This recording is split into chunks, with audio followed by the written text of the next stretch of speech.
নমস্কার সবাইকে। কেমন আছো সবাই? আশা করছি সবাই খুব ভালো আছো। আমি মৌসুমি চলে এসেছি আরও একটা নতুন ব্লগ নিয়ে। তো আজকের ব্লগটা তোমরা শেষ অবধি দেখতে থাকো। আশা করছি ভালো লাগবে। আজকে সকাল সকাল আমাদের মাঠে থেকে চিচিঙে তোলা হয়ে গিয়েছে।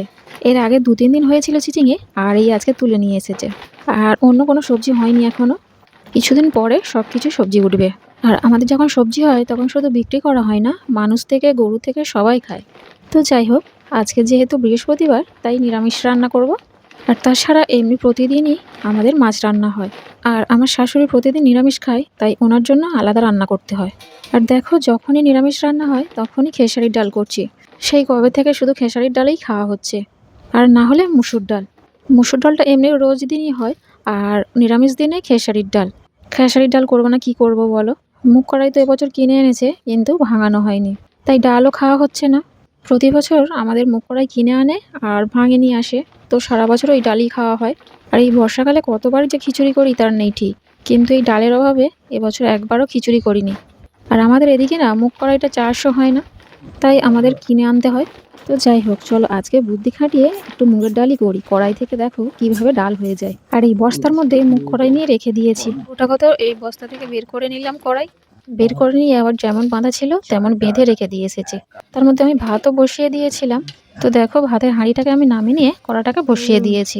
কড়াটাকে গরম করে নিয়েছি, তারপরে মুগ কড়াইগুলোকে কড়ার মধ্যে দিয়ে দিয়েছি।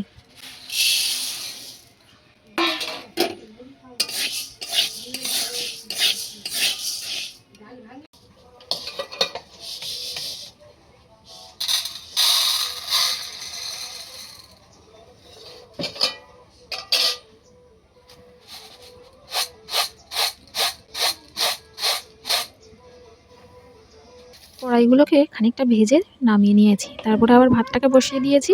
তারপরে একটা চটের বস্তা পেতে নিয়েছি। এবার দেখো আমি কি করি। আগেকার দিনে এইভাবে কড়াই থেকে ডাল ভেঙে করা হতো ডাল রান্না।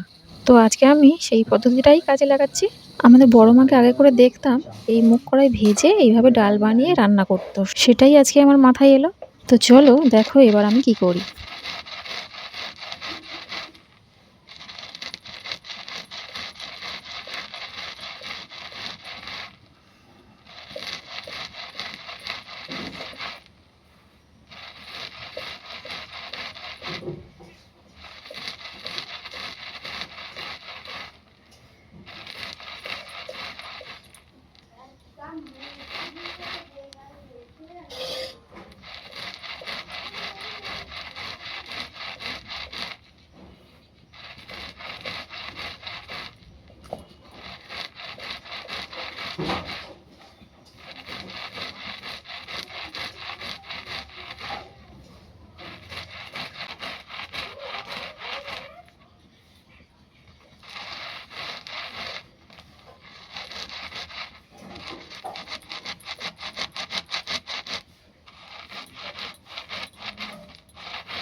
তো চলো কড়াইগুলোকে এবার থালার মধ্যে তুলে নিই।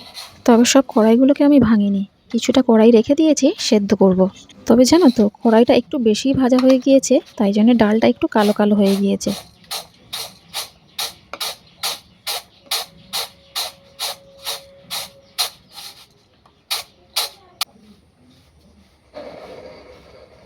যাই হোক, ডাল আমার রেডি হয়ে গিয়েছে।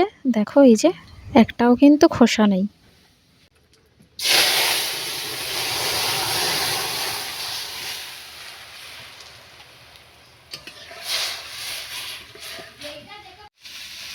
ডালটা করে নিয়েছি।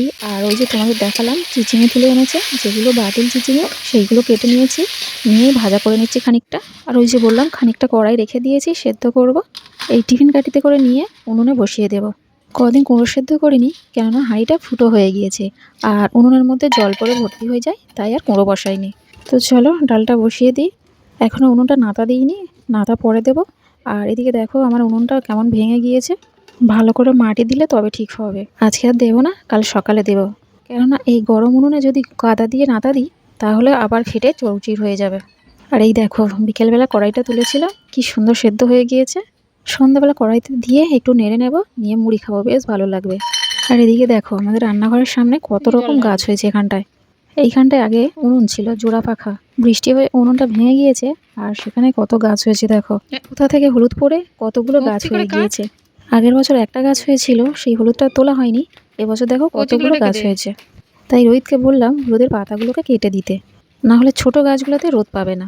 আর এখন যেহেতু বর্ষাকাল, মাঠে ঘাটে কাদা, আর টিউশনও নেই, তাই রোহিত এখন ফ্রি আছে। আর ফ্রি থাকলে ও একটু গাছপালা দেখাশোনা করে।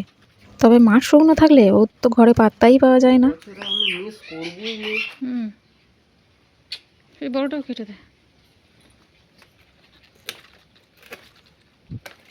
কোনো মতেই না, কোনো মতেই মিস করতে চাই না বছর। কেন এবছর কি কর, পরিষ্কার করে দে, গাছগুলো তুলে দে।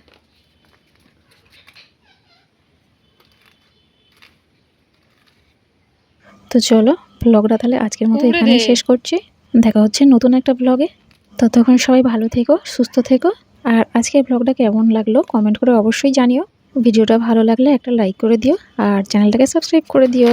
এই সেই একটাই জামরুলের দানা ফেলেছিলে, সেটাতে জামরুলটা হয়ে গাছটা হয়ে গেছে।